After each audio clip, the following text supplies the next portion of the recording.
All right, welcome on in, guys. This is Game Time, live across multiple platforms here on the Wagertalk TV network. I am Andrew McGinnis, gladly joined by Andy Lang. We're about an hour away from tip-off, puck drop, whatever sports you are interested in. We're going to take your questions and try and break down some games. Andy, how are you, my friend? Doing good. Some tough situations tonight. I would say the marquee game was going to be Phoenix and Denver, and now everybody is questionable. I think even the coaches might be questionable for tonight. I don't know if but we're going to have a couple games probably with scoreboard watching, with Golden State playing and with Houston playing tonight. I know they're not playing at the same time, but that's the big race. That's the big one in the NBA right now. So, I think those are kind of the marquee games tonight. You know, Andy, I'll never get tired of complaining about that aspect of NBA handicapping. To me, it's a shame that it's come to that. Like, you know, forget the whole second half of back-to-back 3 and 4 nights. You know, this team's putting up this many points in the paint. No. We got to worry about who's playing.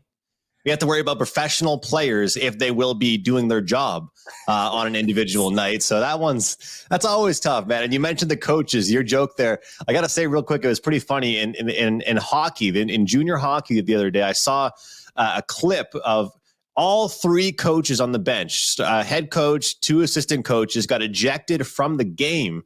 And so a player that was a healthy scratch had to come down from the rafters, from the press box, and coach his own team for the final 7 minutes of the game. It was pretty funny, man. I thought I'd mention that.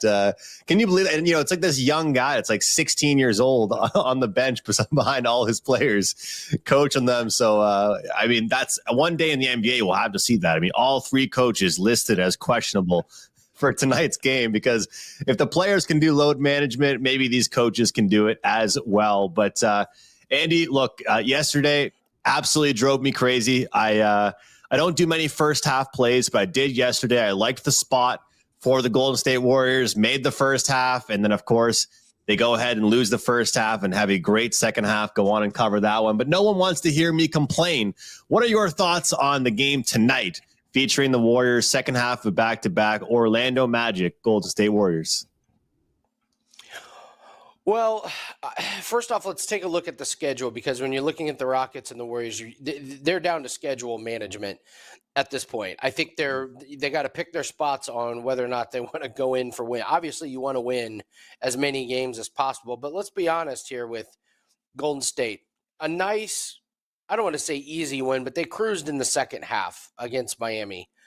And then you get a tough back-to-back against Orlando, who's been playing really good, and they're just absolute menaces on defense. So I think what's going to happen is the starters are going to have a quick poll if this game gets a little bit out of control. And when I say quick poll, I mean if they're down 10 points, 6 minutes left in the fourth quarter, I wouldn't be surprised to see them try and conserve some energy, because they're playing Orlando. And look who they have next. They have a day off, and then they have at Charlotte. That should be a win. Then day off Sunday at San Antonio. That should be a win. Then they get Dallas on Tuesday, and then Thursday, Houston. That's a huge one. Then Dallas, Utah, Lakers, Portland, New Orleans, Utah. Their schedule is much easier than the Rockets. So we look at the Rockets. I think they get fraud checked tonight, to be honest. The Rockets do. I'll get to them in a bit. So they go at Oklahoma City. Look, Andrew, this is a team that's on a big winning streak, and 75% of their wins are Portland, Washington, Utah, like teams that are tanking.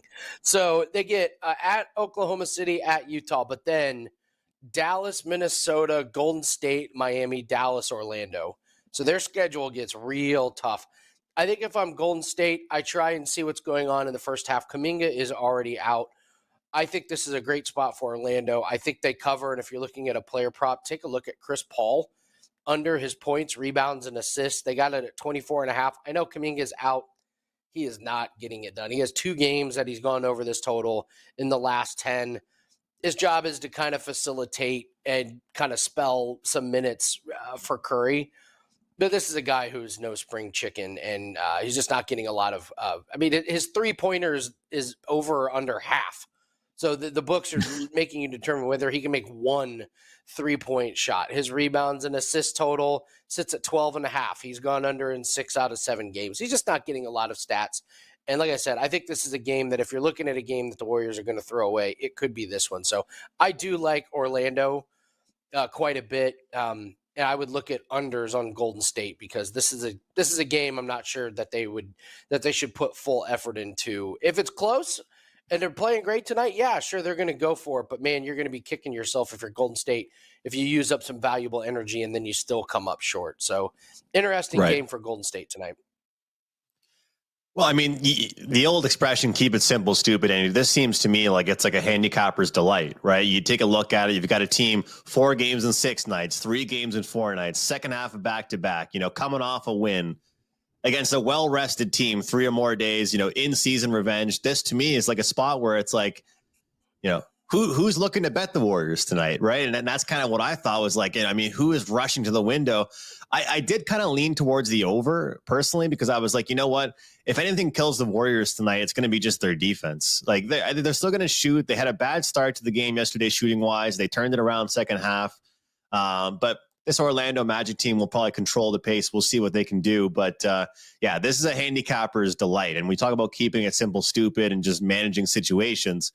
This is one of those games to do so. Really quick, before we jump into the next one, we're going to break down. Guys, let us know what you're betting tonight. Ask any questions you want about players, different situations, different matchups. We do have someone in here, Andy, asking about Markelle Fultz and wondering if you have anything to say about him or any picks or suggestions of how to play him. He's active tonight. Yeah, he is active. Looks like he's going to start. The books are I see that they're asking about assists. He only has one game with quite a few assists recently. He had 6 assists in one game, but other than that, he's like stuck on 2 and 1, and it's just not distributing the ball quite a bit. So now that game was against the New Orleans Pelicans. Other than that, he's come up short quite a bit. So it's on DraftKings right now, it's 3.5. It's a little bit juicy. I don't know. I wouldn't be playing overs on Markelle Fultz on the assist category. So I would look towards the under on this one. And, he's not playing a ton of minutes. He hasn't played over 20 minutes one time this month. So it's kind of why he's not getting very many assists here. He's not getting very many points either. Last 5 games he's averaging, he's had 4, 6, 0, 4, and 6. So his points, rebounds, and assists isn't available right now on DraftKings, but assists under, points under.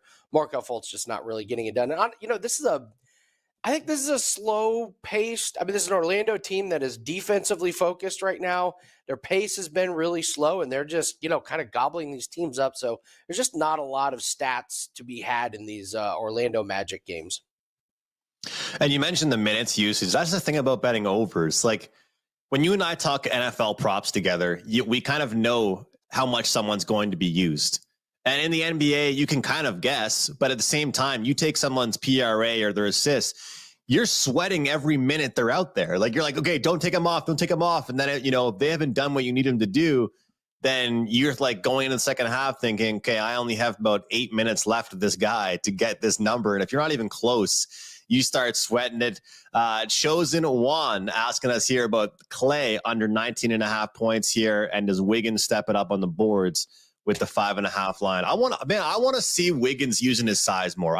Every time he puts the ball on the floor and attacks the hoop, he makes something happen. What about rebounds, Andy? Should he be getting more boards? Golden State would love to see him step up a little bit more too.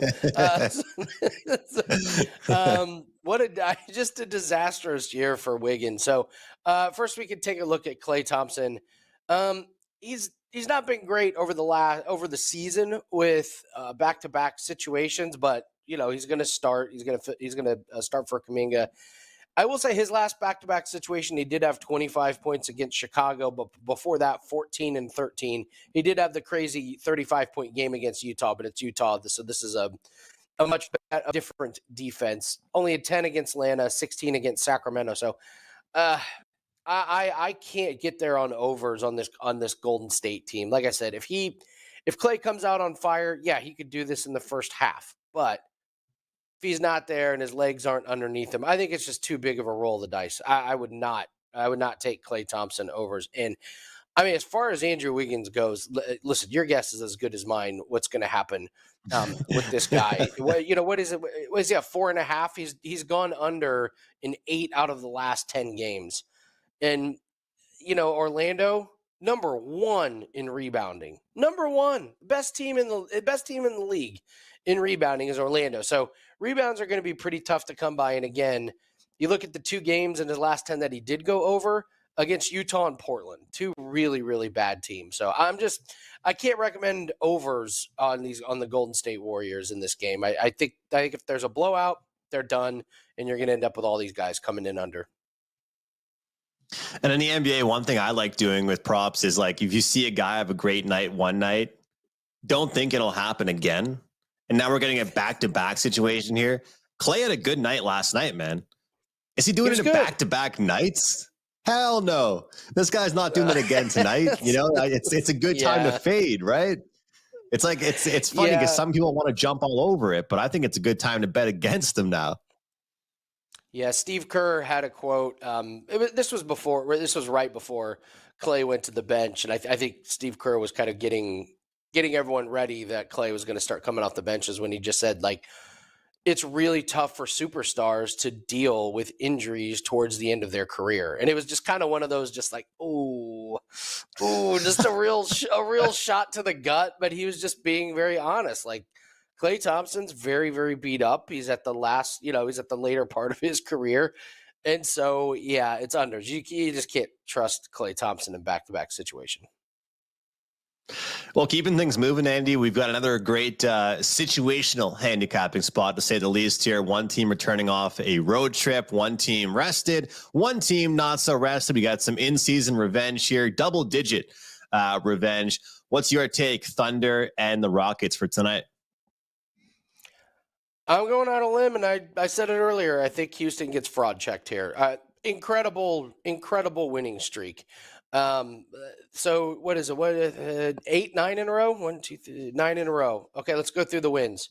Portland, Utah, Chicago, Washington, Cleveland when they were shorthanded, Washington again, San Antonio again, Portland again.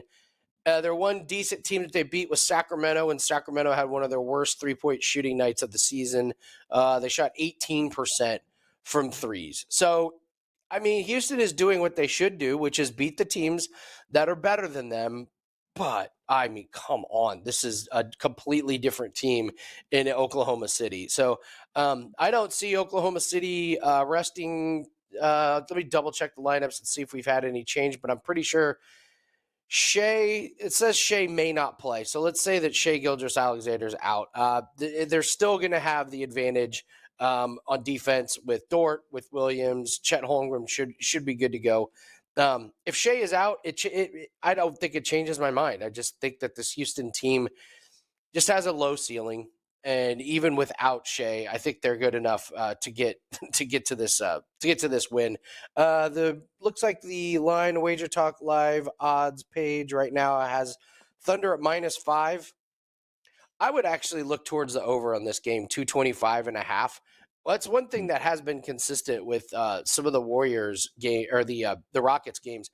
They've been involved in some high-scoring games, especially when they're going up against teams that can keep up with them. So you look at Oklahoma City, and their last game against New Orleans was 119-112.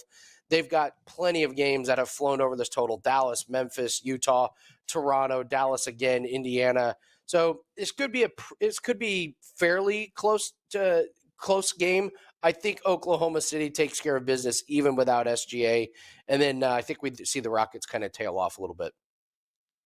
I like it, Andy. And, it's so funny when you see a team like, oh, yeah, this team's actually, playing some pretty decent ball. And then you go down the list and see who they've played and, what kind of points they've put up. And it just doesn't mean as much at that point.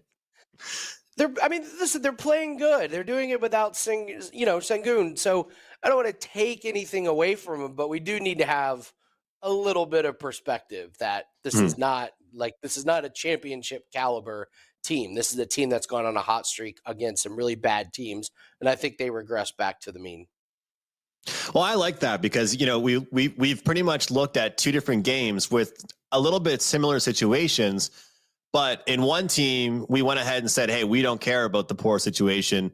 And in the other game we did. And I think it goes to point out, what we always talk about on our shows on Wagertalk TV is that the bookmakers know about these situations. We're not clever for knowing these certain situations, right? Like, I have my notes. I'm looking at it right now. I know that it was a decent road trip, first game back for this Thunder team, fourth game in 6 nights. Guess what? Whoever made these lines also knows all of those things as well. So, it's not like we're just, creating these situations ourselves. They all know about these situations, and that's why it's baked into the line. And so Andy's saying, you know what, we're getting a discount. Is that kind of what you're saying here, Andy? I mean, we're getting a good number, you think, on fade in this spot. I don't blame you. I mean, I like how you said fraud check. Look at who they've played. I mean, they're putting up good points, but it's bad. I think it's a short line. It's a short line. I like it. What do you think about Chet? Over 28.5 points plus rebounds. Who is going to guard him, to the bank says? Well, Jabari Smith is going to try and guard him. I do kind of like where you're going with this because with SGA out, that's a lot of stats that are available to be had. The worry is that Chet doesn't go over this number a lot, but that's with SGA in there. So he's had 27, 26, and 35. Those are his high totals in the last 10 games. Other than that, he's been kind of going under this points plus rebounds. So we actually don't have any data on a game that Chet has played this year without SGA. I think I'm with you with the Rockets, though. It is a little surprising. The Rockets' defense is very strange. They're actually, for the season, they're 10th in points allowed, but they're 23rd in rebounds. So if you're going to play something with Chet, maybe you could look at the points plus the rebounds, or maybe if you're worried that, or not worried, but if you're thinking that, who's going to guard Chet, maybe just look at the rebounds. He's had 7, 10, 4, 7, and 9 the last few games, but that was with SGA in there. Maybe you don't worry about the points in case he has an off shooting night. But if the thinking is that you don't think anybody from Houston's going to be able to stop him, he's going to be the tallest guy when he's out there. So maybe 8.5 rebounds would be the way to go. But I certainly wouldn't talk you off the points plus rebounds for Chet tonight. Gotta love the player props. I mean, you don't need a side, you don't need a total. Focus in on one player, the matchup. And a lot of people were talking yesterday about Anthony Davis when there's no LeBron James. Anthony Davis props. I mean, if only Anthony Davis could do that for a full season and not take 4 games off in between, like he would be an absolute stud. He's doing good this year, though. He's doing good this year. He's healthy, all right. I'll be good to him. I'll be good to him. But Andy, here's the thing. I really like how he plays. Like I love what he does. And I'm not saying you can drop a 30 piece every night with triple all the look. I'm just saying that it just sucks to see a guy play one way one night and the next night he's shacked and a fool. You know what I mean? Like I just want to see the consistency. I like him. But anyway, these numbers that we're looking at, on back-to-backs and things like that, Andy, are you looking to fade the Lakers tonight? This is what I'm trying to get to here. Bringing up, that was my attempt to segue into the Lakers game. My bad attempt. Okay. It sounds like everybody wants to fade this Lakers team. It's a bad spot for them. They've historically, over the past few years, been bad second half of back-to-back. They should be feeling good after yesterday. Do you want to go ahead and take the Memphis Grizzlies tonight? That's the real question. Well, first off, it's a great comment that we just had from somebody that OKC's 5-1 as faves at home, no rest. And the other thing I completely forgot to mention is OKC. I mean, they dominated Houston in February. They played them in a back-to-back. They won 123-110 and 112-95. So that was another piece. So all signs point to OKC. Yeah, okay. Fading the Lakers. Yep. So there's two, like you said, there's two sides to this coin.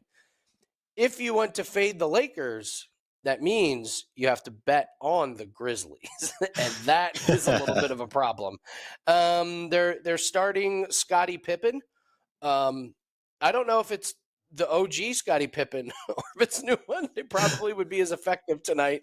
I don't know. I actually kind of like this Memphis team. I think they're scrappy. Yeah, it's just a throwaway season. What a disaster for them. But LeBron is questionable, but all signs point to him playing.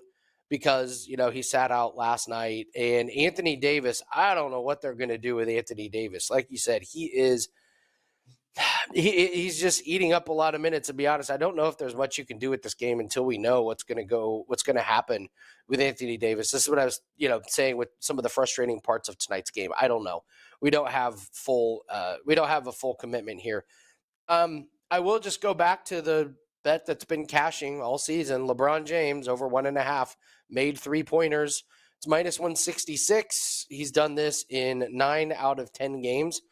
Whenever the books put this at 1.5, you just play the over. It's been great all year. We were doing this with Austin Reeves as well, but they got Austin Reeves at 2.5 3-pointers. So off that one. I mean, who's got the motivation to play well? It's the Lakers.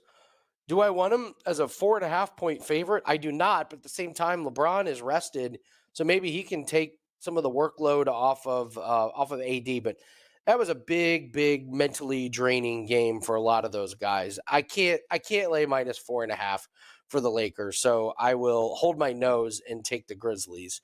The other good thing is if you take the Grizzlies plus 4.5 and AD gets ruled out an hour from now, you're sitting on a great number. This was similar to the Heat game last night when Jimmy Butler got ruled out and the line moves 3 or 4 points. So, yeah, it's probably Grizzlies or nothing. Just wait until Anthony Davis gets ruled in or out. One thing I've been looking at a lot more, Andy, with the NBA is, how teams are in specific point spread ranges. So, you can hear a team be like, whatever in, overall ATS, but how are they as 10 plus dogs or, what I mean? Certain ranges for this Lakers team in a favorite spot of between 2.5 and 7 points. They're 5-12 last 17 games.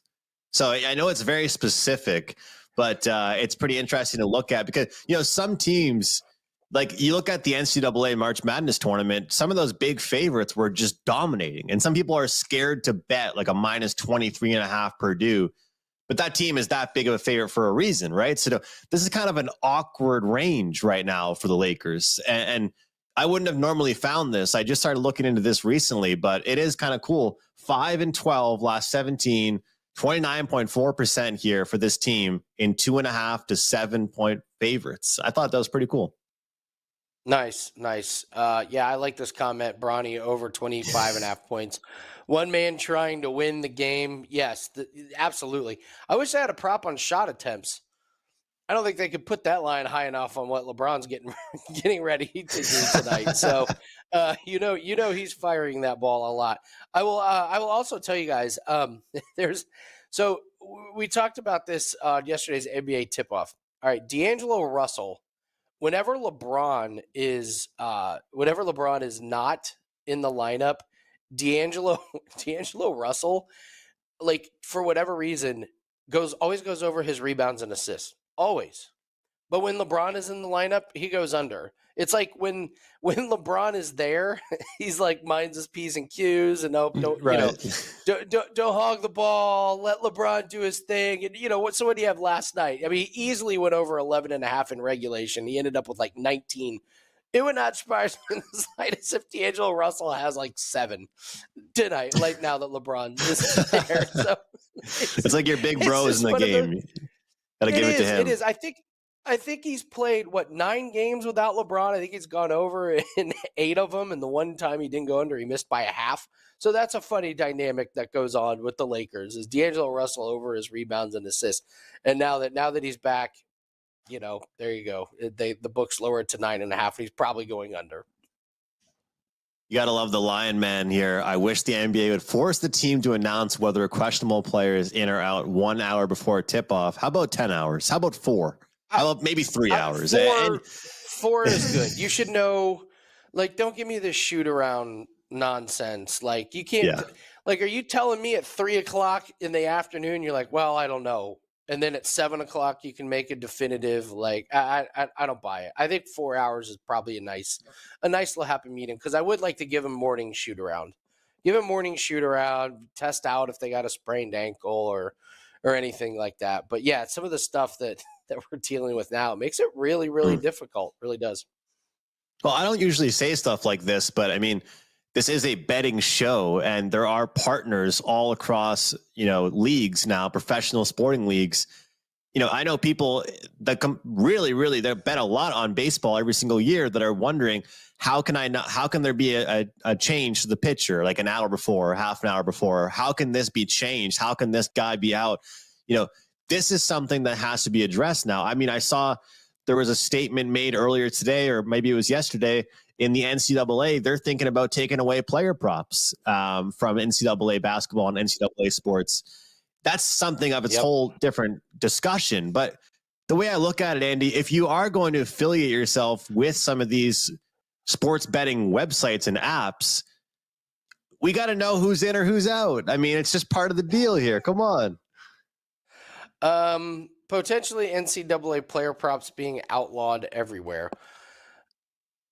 Listen, I can take away. Listen, as a prop better. Yeah, I want to see as many props as possible. That's where I do most of my damage. If I'm being a realistic adult person, yeah, they probably should be outlawed. Like, player props are on college kids are, first off, they're extremely volatile. It opens up a lot of criticism being laid at the feet of these college kids. Like, losing a game is one thing, but when you have a guy on when you have a sophomore on a basketball team to, score 12 and a half points and he scores 10, and then he's got class the next day and he's got to deal with people mad at him for not going over. When you're a pro, you sign up for it. That's part of the deal. I would not be. I could see the case for it, and I've seen some of the things that are said to these college athletes that is something they did not sign up for. NBA athletes, that's just part of the deal. You're making a ton of money. Criticism, is one thing. Obviously, when fans cross the line, that's not good. But I would not be outraged if they did that. It feels like. And honestly, Andrew, how much money is really being bet on that? It's not like they're taking away a huge market. It's not like, well, you can't bet on bowl games. No, they're taking away like college player props. Not that big of a deal. I would not be outraged in the slightest. I think you got to be a little bit protective of. I mean, some of these guys are teenagers. Think of it, Andrew. Some of these guys are teenagers going out there, and then they got to deal with fans who lost $1,000 because they got hopped up the night before and accidentally bet 3 times on a guy to go over his point total. Look, the only guy that's getting mad about his bet and the reason it lost 99.9% of the time in my household is me. I'm mad at myself. I made the bet. I'm a sports fan first. I watch games all the time. I love sports. I'm a handicapper and better. I handicap day and night, but I'm not going to blame a guy that had a great game because he didn't sink one more basket or didn't get one more shot on goal in hockey. That's just how it goes. I mean, anyway, no need for a rant on that. Before we jump out of here, Andy, I do want to know what you have going on at Wagertalk, but I do want to get any UFC thoughts. Specifically, I want to know what you think about Chris Weidman for this weekend. But tell us what you have going at Wagertalk first. Well, don't tell Chris Weidman he's old and beaten and broken. I guess he did an interview, and I guess he thinks he's, next in line for the title, or, he's ready to make a title run. Let's be realistic. I think this is his last fight. It's in his hometown. Retirement fight. Why they let it. Yeah, I do. It was tough to watch in his last fight. The guy's coming off massive injuries to the leg and multiple surgeries, and Brad Tavares landed a couple leg shots, and you were just waiting for the leg to crumble. I think this is it. And Bruno Silva is a good fighter. He's not exactly facing a chump. So I think Chris Weidman, I don't know if it finishes early because I'm not sure Bruno Silva is that kind of guy to mangle a guy. But the fact is Bruno Silva's on a losing streak and needs to win. So he's not going to hold back. He's going to go out there and win that. So I'm fading Chris Weidman. I saw somebody said that Weidman is 2-7 when they implemented drug testing, which is kind of an interesting topic. Of course, one of his losses is a shattered leg, and the other is fighting after he shattered the leg. So, a couple of fights, I think, that are interesting. I like Jandiroba to beat Loopy. I know Loopy's a crowd favorite and everyone loves her. Loopy, I don't know if she's a wrestler or a striker at this point. Her background's in wrestling. She's decided she's a striker. She's won 4 in a row. 2 of them have been split decisions against really not great fighters. And Jandiroba, always undervalued, forward pressure. If she gets Loopy on the ground, Jandiroba is just relentless with the pressure. So I like Jandiroba at plus 180. I talked about this on Wager Talk today. Ibo Aslan and Anton Turkalay, or Turkali, depending on what region of the world you're from. Aslan, this is a revenge spot. Aslan lost to Turkalay like 4 years ago. That's his only loss. Turkalay is terrible. He's lost 3 in a row. He's going to lose this one and get cut. He has no striking defense. And Aslan's really improved his striking. He is a knockout artist, knocks out everybody. So I would take that. I love Melissa Gatto over Victoria Dudikova. Gatto's so much better. Dudikova just leaves so much to be desired with her striking. And I think Gatto kind of waltzes to a victory here. And then you've also got Julio Arce and Herbert Burns. The very rare, Andrew, both fighters coming off of torn ACLs. So that's fun. The ACL fight. Attitude, commitment, loyalty, ACL. Herbert Burns is he's awful, man. He has no cardio. Absolutely no cardio whatsoever.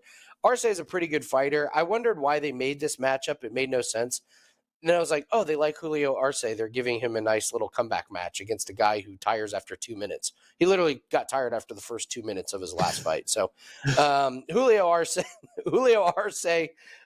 don't know if he finishes him because Arce is probably going to want 3 rounds of cage time coming off injury, wants to test his cardio and everything. But those are some UFC plays that I like for this week. And we have a 5% play actually that's up. You can grab that at wagertalk.com. Promo code LANG7, LANG7, gets $30 off 7-day pass. Great time to use it because you get 5% play for this weekend in UFC. We will have bare knuckle fighting. That is on Friday, and it gets all of their NBA and NHL plays tonight. I'm in play in the NBA with 1 play.